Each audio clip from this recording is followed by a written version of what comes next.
On January 23, 2024, a massive earthquake with a magnitude of 7.1 shook the remote expanse of Utsurpan County within the Aksu Prefecture, striking fear into the hearts of the few residents in this sparsely populated region. As the ground trembled violently, the lives of the local inhabitants were thrown into turmoil. The quake struck with such force that it reverberated through the vast expanse of the county, leaving destruction in its wake. The once tranquil and serene region was now a scene of chaos and panic. People were jolted awake from their sleep, their homes shaking violently as the powerful tremors continued to wreak havoc. Occurring shortly after 2 a.m., the quake's timing magnified the chaos, as the freezing cold weather compounded the difficulties faced by the ongoing rescue and relief operations. The timing of the earthquake could not have been worse. As it struck in the early hours of the morning, residents were not only dealing with the shock of the quake, but also battling the freezing temperatures. The cold weather added an extra layer of difficulty for the rescue teams who were mobilized immediately to respond to the disaster. The frigid conditions made it harder for people to find warmth and safety, adding to the overall sense of dread and urgency. In swift response to the seismic disaster, the China Earthquake Network Center quickly disseminated information, spurring an immediate and expansive mobilization of rescue teams. The China Earthquake Network Center acted with remarkable speed, sending out alerts and information about the quake. This swift action triggered an immediate response from rescue teams across the region. Their rapid deployment was crucial in the initial hours following the earthquake, as they worked tirelessly to reach those trapped under debris and to provide much-needed assistance to the injured and displaced. By midday, a formidable force of approximately 1,000 personnel was on site, braving challenging topography to reach the affected areas.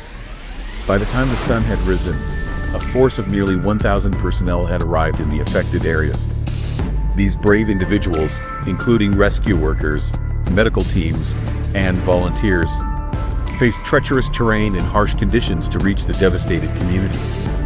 Their presence brought hope to the survivors, who were in desperate need of help and reassurance. The aftermath of the quake revealed the extensive toll inflicted upon the region's infrastructure.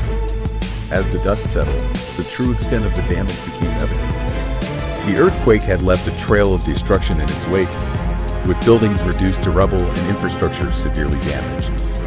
Roads were cracked and impassable, making it even more challenging for rescue teams to reach remote areas.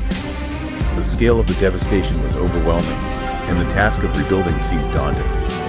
Over 120 structures were heavily damaged, with 47 houses collapsing and an additional 78 buildings exhibiting varying degrees of damage. The quake's impact on the local architecture was severe. Over 120 structures suffered significant damage, with 47 houses completely collapsing. Another 78 buildings were left in various states of disrepair, with walls cracked and foundations destabilized. The loss of homes left many families without shelter, compounding the urgency for relief efforts.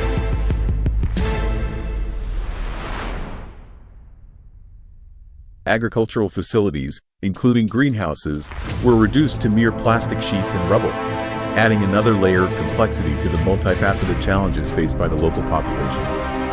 The earthquake also took a toll on the region's agricultural infrastructure.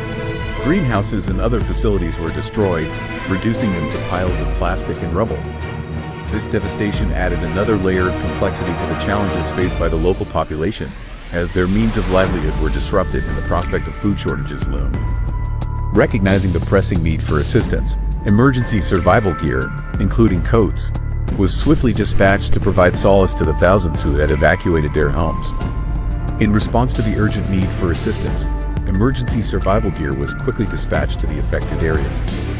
Coats, blankets, and other essential supplies were distributed to provide some measure of comfort and warmth to the thousands of people who had been forced to leave their homes. These supplies were a lifeline for those struggling to cope with the harsh conditions in the aftermath of the disaster. The earthquake's impact extended beyond structural damage, as power lines were briefly disrupted, causing temporary outages. However, Aksu authorities demonstrated remarkable efficiency in restoring services. The earthquake's impact was not limited to physical destruction.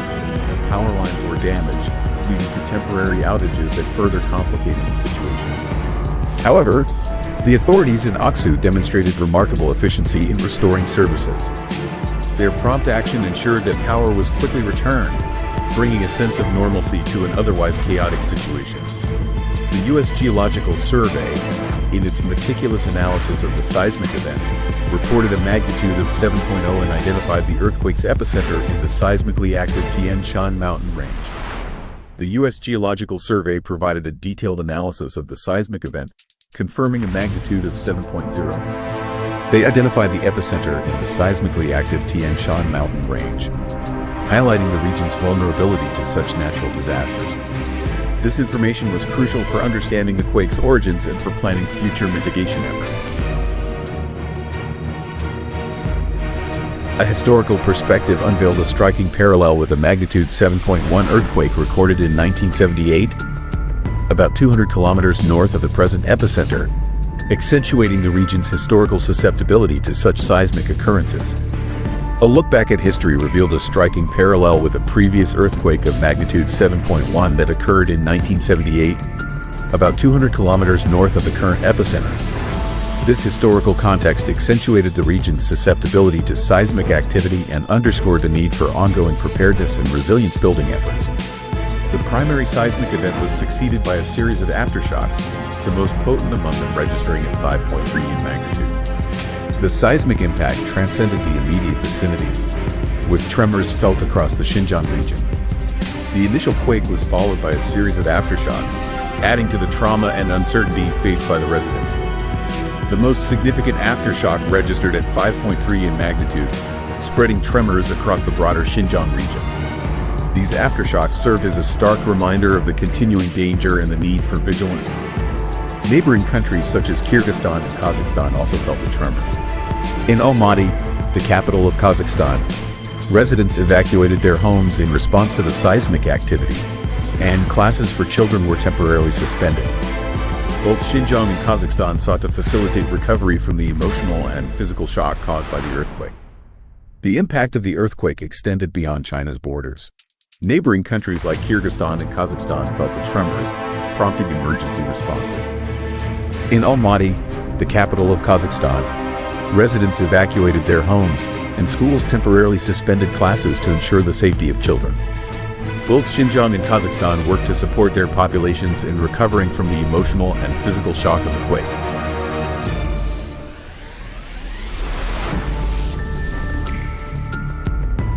Vivid portrayals of the seismic tempest's intensity emerged, with chandeliers swinging perilously, buildings hastily evacuated, and a media office building near the epicenter reportedly quivering for a full minute.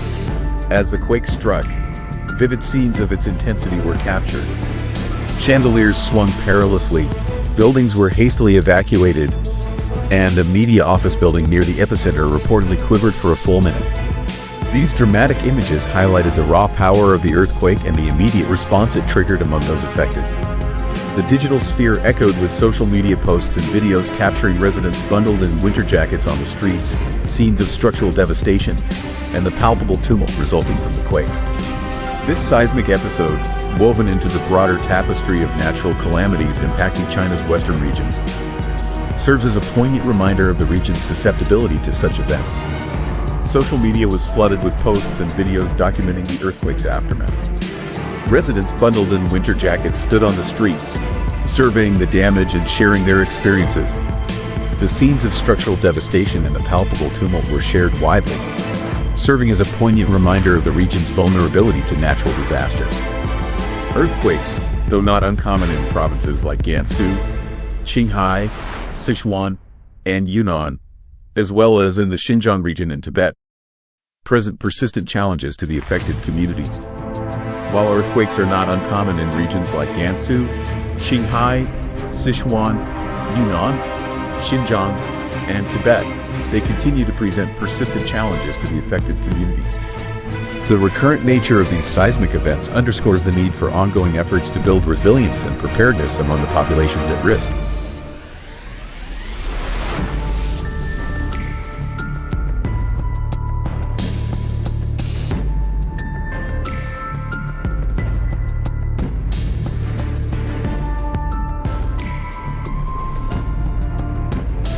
Earthquakes, though not uncommon in provinces like Gansu, Qinghai, Sichuan, and Yunnan, as well as in the Xinjiang region in Tibet, present persistent challenges to the affected communities. This latest occurrence underscores the critical need for sustained and comprehensive efforts in disaster preparedness, response, and the overarching goal of bolstering long-term resilience in seismic-prone areas. In the late hours of December 2, 2023, Mindanao, Philippines, found itself thrust into the heart of a seismic maelstrom as a formidable 7.6 magnitude earthquake reverberated through the region. The earth-shattering night unfolded in a surreal sequence, with residents navigating through darkness, seeking refuge on higher ground, and grappling with a visceral fear of both seismic tremors and the potential onslaught of the ocean. The structural integrity of buildings was compromised, and communities were disrupted, bearing witness to the formidable power of the earthquake. The true resilience of Mindanao's communities emerged as a beacon of hope. Emergency response teams, augmented by international aid, orchestrated a coordinated effort to assess the damage, provide assistance, and navigate the complex challenges that arose in the wake of nature's fury. Ready to defy the scars left by nature's relentless force, Mindanao embraced the opportunity to rewrite its narrative with resilience and the unyielding human spirit at its core. On August 17th, a 6.3 magnitude earthquake rocked the Colombian capital, Bogotá, followed by a series of aftershocks that shook the region. The United States Geological Survey confirmed the occurrence of the quake, shedding light on the scale of the seismic activity. According to the Colombian agency, the earthquake occurred precisely at 12:04 p.m. local time, with its epicenter located in El Calvario, a town positioned 40 kilometers southeast of Bogotá. The quake struck at a relatively shallow depth of less than 30 kilometers, potentially amplifying its impact. Residents of the entire municipality of El Calvario were swiftly evacuated in response to the quake, as reported by Colombia's civil defense.